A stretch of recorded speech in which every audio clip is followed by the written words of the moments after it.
हर हर महादेव. छावा. श्रीराम. छावा म्हणजे वाघाचा किंवा सिंहाचा बछडा. प्रत्यक्षात वाघ किंवा सिंह कोण होते तर शिवाजी महाराज. शिवाजी महाराजांचा मुलगा शंभूराजा. शिवाजी महाराज प्रत्यक्षात छावा, हे प्रत्यक्षात कोण होते? सिंह, वाघ होते, वाघ. मग त्यांचा मुलगा शंभूराजा, तर तो छावाच असणार ना. बघूया आपण पुढे काय सत्य आहे ते, कारण सगळं सत्य ह्याच्यामध्ये दिलेलं आहे. आपल्याला सत्य कळायला पाहिजे. इतिहास आहे तो शंभूराजांचा. बघूया. जय जिजाऊ. राजगडावर आता भल्या पहाटेपासून हळूहळू उतरत असलेले दाट धुक्याचे बख्तर दिवस कासराभर वर चढला तरी हटत नव्हते. बाले किल्ल्यातील जान्हवीच्या आणि ब्रह्मदेवाच्या देवळातील घंटानाद त्या धुक्यात मुरून जात होते. धाराऊचे दूध आता शंभूबाळानं मानवले होते. त्यांनी बाळशे धरायला सुरुवात केली होती. राजांचा लोक आपल्या पदराखाली पितो या जाणीवेने कधी कधी धाराऊचा पान्हाचा उरलोट एवढा उफाळून येत होता की बाळराजांचे पोट भरले तरी तो ऊर बंद होत नव्हता. मग धाराऊ सारे वरकड दूध एक थेंब ही खाली न सांडता फडक्यात टिपून घेत होते. लगलगा सईबाईच्या हमामखान्यात जाऊन ते फडके पाण्याने खळाळून धुवून टाकत होते. तिची ती सारी धडपड बघून एकदा सईबाईंनी तिला विचारले, धाराबाई, एवढ्या लगबगीनं हमामखान्यात का जाणं होतं तुमचं? सरकार, आमच्या दुधाला मुंगी डसे ना. मुंगी डसली तर दूध कमी होतं ना. असा जाब धाराऊने मुखभर हसत दिला. तो ऐकताना सईबाई मात्र खिन्नपणे स्वतःशीच हसल्या. कसलीही मुंगी न डसताही दूध कमी होतं, धाराबाई?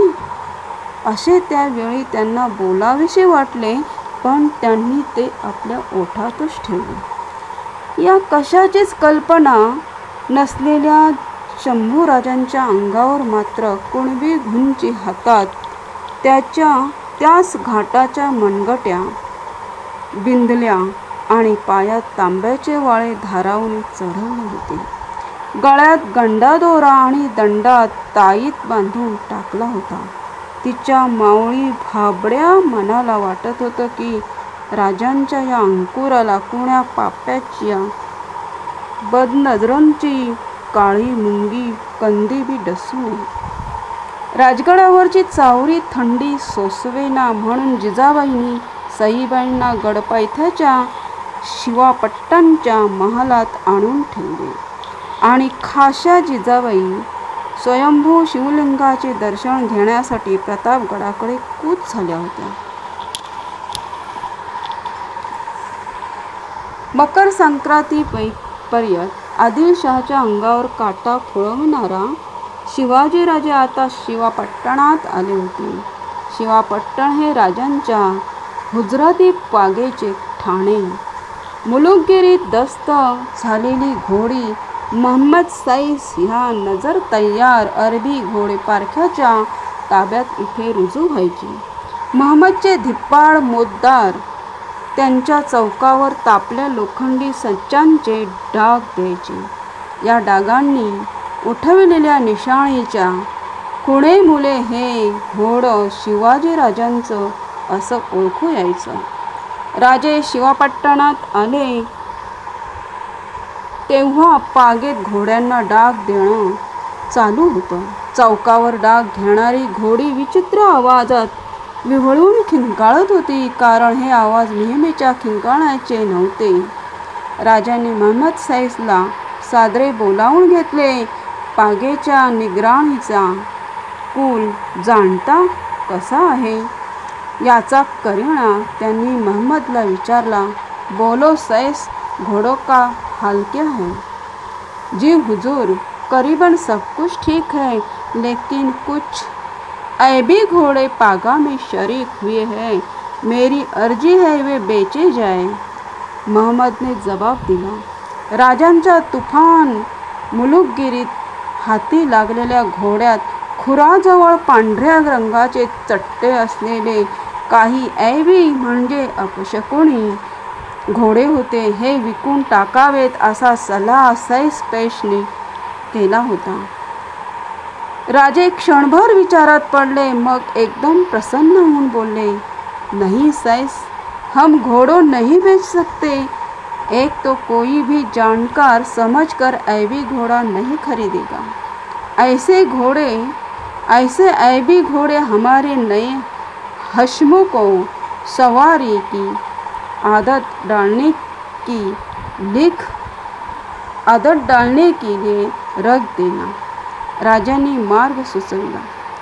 जी हुजूर, म्हणून सैस मागल्या पाऊली मागे हटू लागला। त्याची गर्दन वर येताच राजे छातीवरच्या माळेतील कवड्यांवरून हात फिरवत सैसला म्हणाले, और देखो सैस, भगवान की बनाई कोई वस्तू हम ऐबी नहीं मानते। सादर कारभार उरकून राजे सईबाईच्या महालात आले। महालात सखू, राणू, अंबा ह्या तिघी बहिणी शंभूबळाशी खेळण्यात रमल्या होत्या। बाळराजे ता ता करीत त्या तिघींच्या मेळ्यात पाळथे पडून एकदम पुढे झेपावत होते। त्या तिघींपैकी जिचा आवाज ऐकू येई तिच्याकडे बघून खिदळत होते। मध्येच थांबून बिछाईतीवरचे रंगीत बुट्टे आपल्या चिमुकल्या बोटांनी बिछाईतीतून बाहेर उकलून काढण्याची कोशिश करत होते।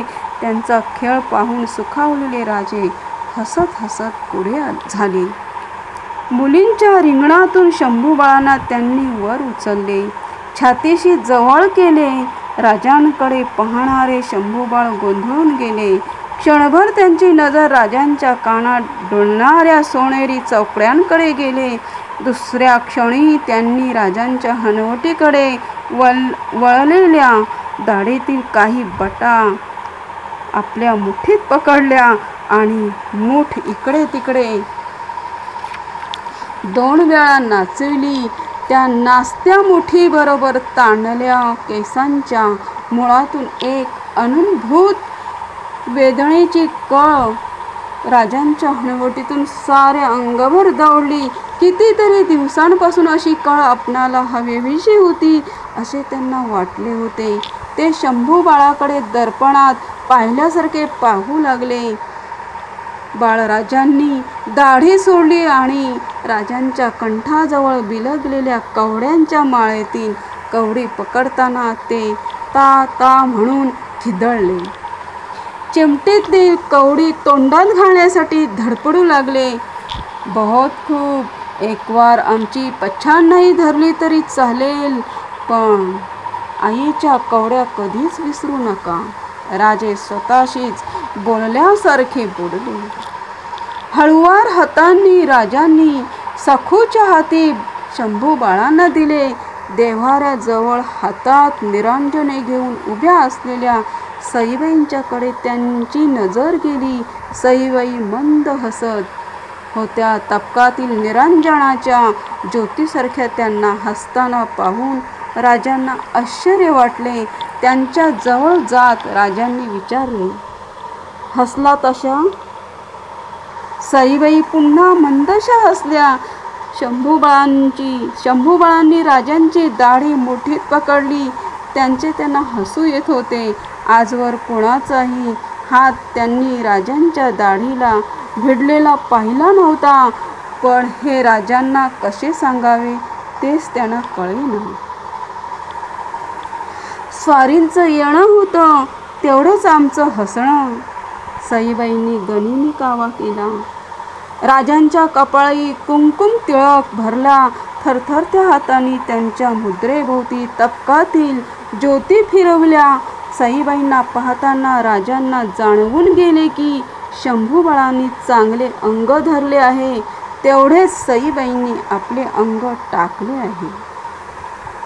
बाळराजांचं उष्टावण होणं आहे. फलटणला दादासाहेबांना आवतण. सईबाईचे बोल अर्धवटच राहिले.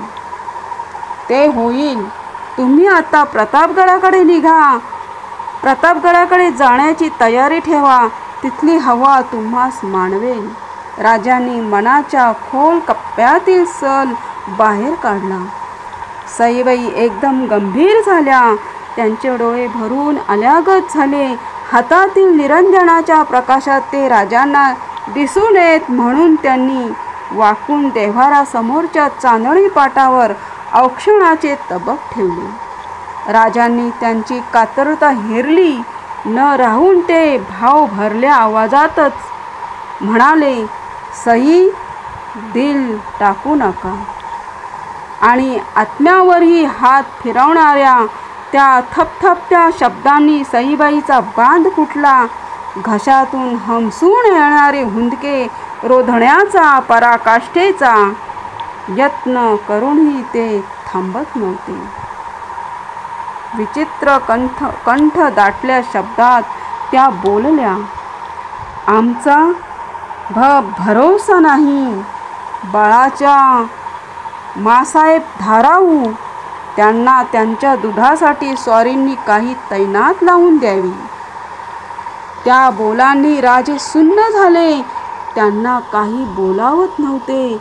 जीवनातील काही सत्तेच अशी असतात की त्यावर माणसाच्या वाणीचे भाष्य अपुरे असते.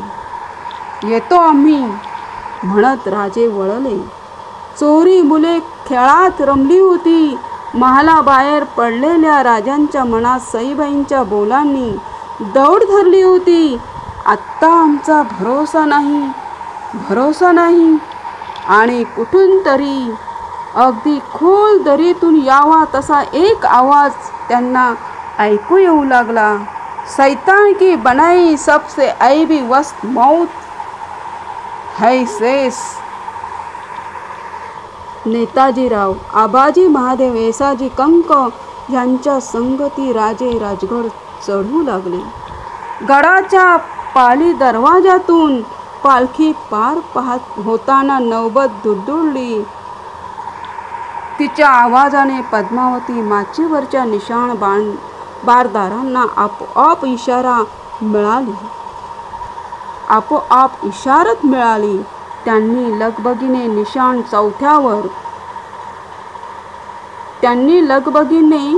निशाण चौथाऱ्यावर भगव्या जरीपटक्याचा ध्वजदंड उभा केला. पालखीत बसूनच राजांनी पद्मावती माचीवर आपली नजर जोडली होती. क्षणात त्यांना आभाळाच्या निळाशार टाक्यावर डोलणारा जरीपटक्याचा लहान भगवा राजहंस दिसू लागला. गडमाथ्यावरचा फडफडणारा जरीपटका बघताना नेहमीच आपल्या छातीवरचा जामा काखेजवळ दाटत जातो असे राजांना वाटत आले होते. आत्ताही त्यांना तसेच वाटले. छातीजवळ उजव्या हाताने बोटे नेत त्यांनी गाढ माचीवर डोलणाऱ्या भगव्या राजहंसाला पालखीतूनच वंदन केले. गडावरच्या पद्मावती, संजीवनी आणि सुवेळा या तिन्ही माचांवरून गेले 8 दिवस नवनव्या आसामी वाहत होत्या. राजांनी थैली स्वार धाडून साऱ्या खिशांना राजगडावर पेश होण्याची फरमाने दिली होती. कान्होजी जेधे, मोरोपंत पिंगळे, मानाजी भोसले, सोनोपंत डबीर, तान्हाजी मालुसरे, रघुनाथ बल्लाळ अत्रे, बाजी सर्जेराव, निळोपंत आणि रामचंद्रपंत बहुळकर, संभाजी कावजी, सुभानजी इंगळे, सारी मंडळी जरोरीने गडदाखल झाली होती. आणि साऱ्यांना बलाऊ धाडण्यात राजांना काय मनसुबा असावा याची खलबते करीत होती. राजांची पालखी पद्मावती माचीवरच्या सदर महालासमोर ठाण झाली. राजांना साऱ्यांनी अदब मुजरे घातले. हे मुजरे आपलेशे करताना राजांची उभट मुद्रा उजळून निघाली. दौडीत ठिकठिकाणी भेटणारी मंडळी आज इथं राजगडावर एका जमावणी दिसत होती. सर्वांसह माचीच्या सदर महालाकडे जात असतानाच राजांनी प्रमुख तटसर नौबत शिदोजी थोपट्यांना सदर दरबाराचा बेत सांगितला. वासुदेव पंत हनुमंतेना मरातबाच्या साजाची सरपोसबंद तपके सिद्ध करण्याची सूचना दिली. श्री सांबाचे आणि पद्मावती देवीचे दर्शन घेऊन आलेले राजे सदर बैठकीवर सुखावले. सर्व मंडळींना त्यांनी बसण्यासाठी हाताची इशारत केली. सदर बसली. राजांनी पुजाऱ्यांनी पेश केलेल्या परडीतील भवानीचा भंडारा चिमटीत घेऊन ती चिमट जगदंब जगदंब म्हणत सदरेसमोर उधळली. दुसऱ्या चिमटीने भंडारा कपाळावरच्या शिवगंधावर घेतला. चिमटीची दोन्ही बोटे आपल्या गळ्याला टेकविली.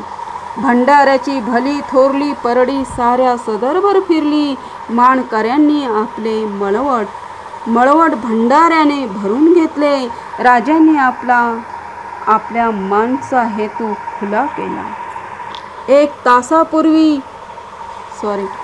तपापूर्वी रायरेश्वरावर आम्ही श्रींचे राज्यास आणभाकेने बांधील झालो.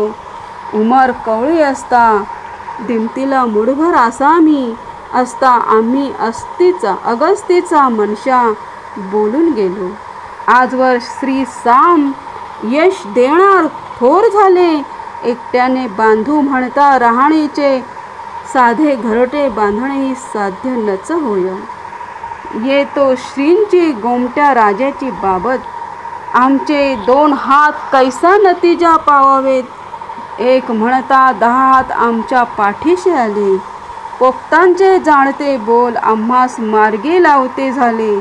आऊसाहेबांचे मायेचे हात धीर दिलासा आणि डोळे आशीर्वाद देत आले.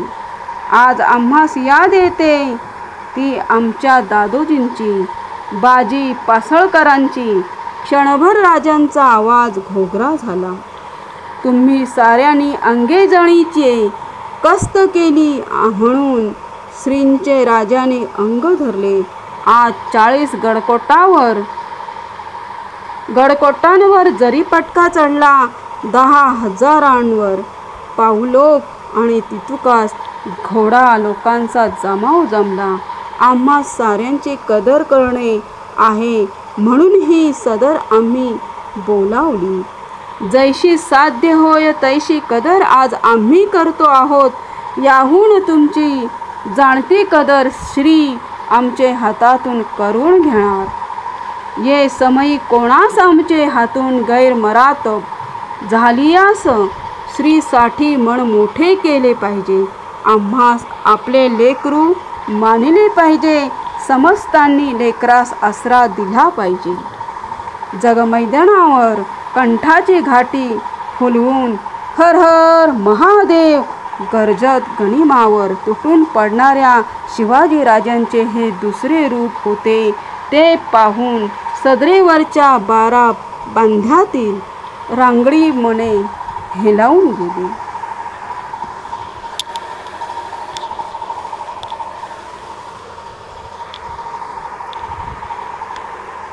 राजे बैठकीवर उभे राहिले.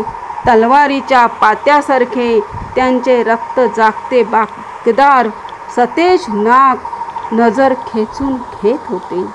राजांनी सदर बैठकीवर बसलेल्या नेताजीराव पालकरांना अभिमानाने साद घातली. नेताजीराव आमच्या सामने या. नेताजीराव राजांच्या समोर आले. कमरेत वाकून त्यांनी राजांना मुजरा घातला. कारभाऱ्यांनी हाती धरलेल्या तपकावरचा सरपोस दूर केला. तपकात रत्नजडित मुठीची मानबंद तलवार, तुरेवाली कंकणीदार भगवी पगडी, शुभ्र बाराबंदी आणि मांड चोळणा होता. राजांनी तपकातील तलवार उचलली. तिच्या फासबंदाची गाठ नेताजीरावांच्या कमरेभोवती बांधित ते तळपत्या डोळ्यांनी म्हणाले, सुभेदार नेताजी, आजपासून श्रींच्या राज्याचे सरनौबत झाले. गहिवरलेले नेताजीराव राजांचे पाय शिवण्यासाठी वाकू लागले. झटकन त्यांचे खांदे आपल्या हाताने थोपवीत राजांनी त्यांना वर घेतले. क्षणभर नेताजीरावांवर आपली सूर्यपेठ नजर जोडून राजांनी प्रेमभराने त्यांना मिठी भरली. निळो सोंडेवांना, मुजुमदारीची आबाजी महादेवांना, सुरनिशीची वस्त्रे राजांनी अशीच बहाल केली. येशाजी कंकाना पायदळाचे सरनौबत म्हणून रत्नजडीत तलवार बांधली. कुणाला चांदीचे तोडे, कुणाला कडे, कुणाला काट्यार, कुणाला तलवार, अशी साऱ्यांच्या इमानी चाकरीची कदर राजाने केली. स्वतःसाठी गुणवंत आणि भोवतीच्या मंडळीसाठी गुणपारखी असा तो राजा होता. तो साऱ्यांची कदर करीत होता. पण सदरेवरचा त्यांचा एक एक बोल ऐकूनच सारे धन्य झाले होते. त्यांच्या एका एका बोलासाठी जान कुर्बान करण्याची सर्वांची कमरबंद तयारी होती. कदर दरबार सरला. राजगडाच्या कारभाऱ्यांनी बैठकीवर बसलेल्या राजांच्या हाती त्यांच्या मुद्रेचा नुकताच सुघड बनविलेला नवा साचा दिला. राजांनी तो निरखायला सुरुवात केली. त्या अष्टकोनी मुद्रेवर उलट्या साचेबंदात कोरीव अक्षरे होती. प्रतीपचंद्र लेखैव वर्धिष्णू विश्ववंदित शाह सुनो शिवशैषा मुद्रा भद्राय रजते. ही चंद्ररेखेची मुद्रा पाहताना राजांना सईबाईची याद आली. त्यांनी नवे मुजुमदार निळो सोनदेव यांना बैठकीजवळ बोलावून घेतले. दमगीर झाल्या आवाजात राजे त्यांना म्हणाले, मुजुमदार, आमच्या काबिल्याकडे कापूरडोहाच्या गाड्यांची धाराऊ आहे. तिला सालिना 26 होऊन तैनात जोडून द्या. जातीनिशी तुम्ही ते होऊन पावते करीत चला. सदर उठली. राजे बैठकीवरून उठले आणि महालात गेले. आपल्या फर्जत शंभूला दूधाई जोडून द्यावी लागली. त्या दूधाईला तैनात तोडून द्यावी लागली. या बाबीचा सण राजांच्या मनाला लागून राहिला. आत्ता शंभूबाळ एक एक पाय टाकीत चालू लागले होते. जिजाबाईंनी त्यांच्या उष्टवणासाठी फलटणला हार कारा धाडून बजाजी निंबाळकरांना निरोप दिला. बजाजी शिवापट्टणात आले. शंभूबाळाचे ते मामा होते. बळजबरीने मुसलमान केलेल्या बजाजींना राजांनी पुन्हा शास्त्रपूत हिंदू करून घेतले. निंबाळकरांच्या महादाजी या मुलाला सईबाईची सखू ही थोरली मुलगी देऊन राजांनी त्यांना समाजात ठाव दिला होता. बघा, कोणाला? बजाजी शिवापट्टणात आले. बजाजी ह्यांना जबरदस्तीने मुसलमान केलं होतं त्यावेळेस मुघलांनी. बघा, आणि त्यांना परत काय केलं? हिंदू बनवलं. म्हणजे हिंदू होता ना शिवाजी महाराजांकडे. नुसता मराठी नाही ते बोलले, हिंदू समाज बोलले त्यावेळेस. निंबाळकरांच्या महादाजी या मुलाला सईबाईंची सखू थोरली मुलगी देऊन राजांनी त्यांना समाजात ठाव दिला होता.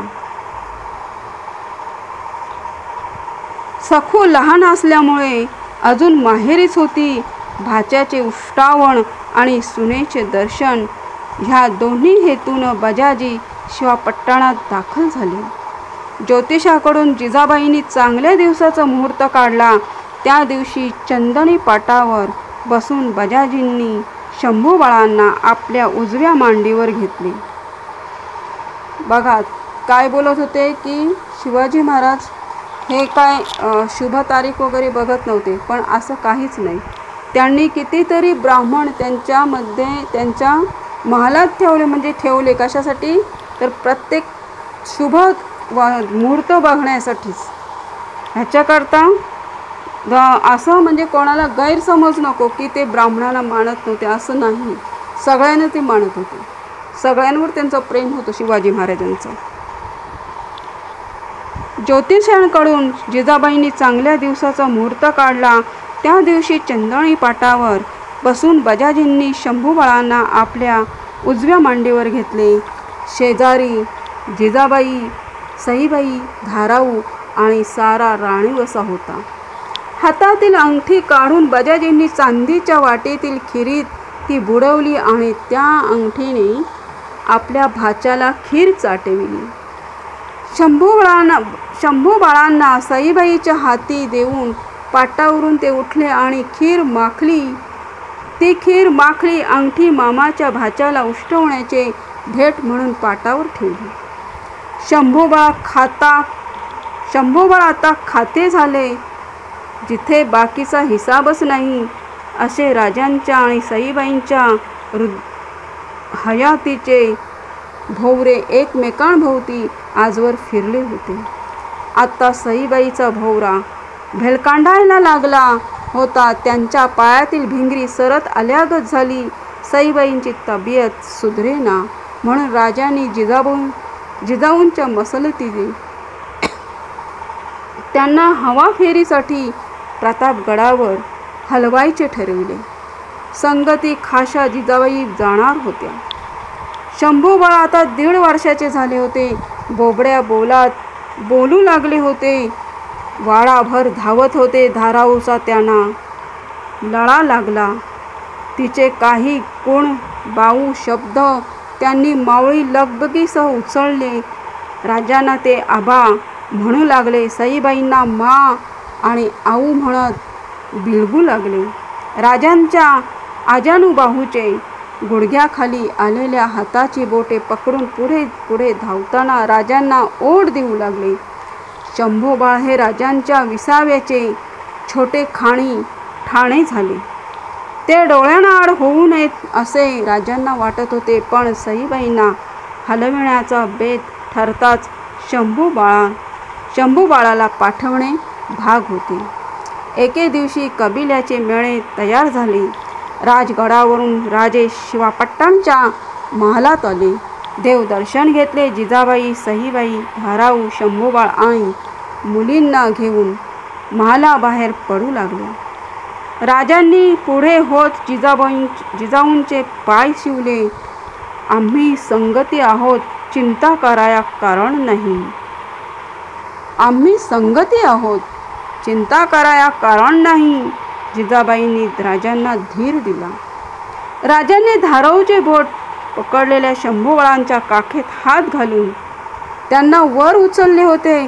त्यांच्या शिवगंध रेखलेल्या सतेज कपाळावर आपले ओठ टेकले. त्यांच्या चिमुकल्या पण निर्भीड डोळ्यात आपले डोळे घालून त्यांना हसत विचारले, शंभूबाळा, चालत चालत प्रतापगड चढाल? हां आबा, आम्ही पलत पलत गल चढू. शंभूबाळ डोळे मोठे करून बोलले. राजांनी त्यांची पाठ थोपटीत त्यांना खाली उतरवली. त्यांना आपल्या जवळ ओढून त्यांची हणवटी वर उचलीत जिजाबाई बोलल्या. गंगेच्या शांत विशाळ पात्राने बिलकत्या खळाळ ओढ्याला बोलाव्या तशा. बाळ शंभू, आबांच्या पायावर डोई ठेवायची ना? बाळ राजांनी होकाराची मान हलवली. बाळराजाने होकाराची मान डोलावली. जिजाबाईंना सोडून राजांच्या पायाजवळच्या फरसबंदीवर आपले चिमुकले गुडघे आणि हात टेकून वरच्या आकाशा एवढ्या उंच आबांकडे पाहत ते म्हणाले, आबा, आम्ही मुजला कळतो. जय भवानी. आणि शंभूबाळांनी आपल्या कपाळावरचे शिवगंध राजांच्या पायांच्या सडक बोटांवर टेकविले. त्या स्पर्शाने क्षणभर राजांचे डोळे मिटले गेले. कबिला मेळ्यात बसला. भोयांनी भुईपट सावरीत मेळ उचलले. राजे कबिल्याबरोबर 4 पावले चालत गेले. मग जखडबंद पावलांनी खिळलेले राजे एकटक नजरेने दूर जाणाऱ्या मेळ्यांकडे पाहत राहिले. शंभू बाळांचे बोबडे बोल आठवताना ते स्वतःला म्हणत होते, केवढा अजाण आणि लाघवी पोरं. तो माँसाहेबांना बिळगून उभा राहिलेला पाहताना आमचे असणे आम्हीच हरवून गेलो आहोत असे आम्हास वाटते.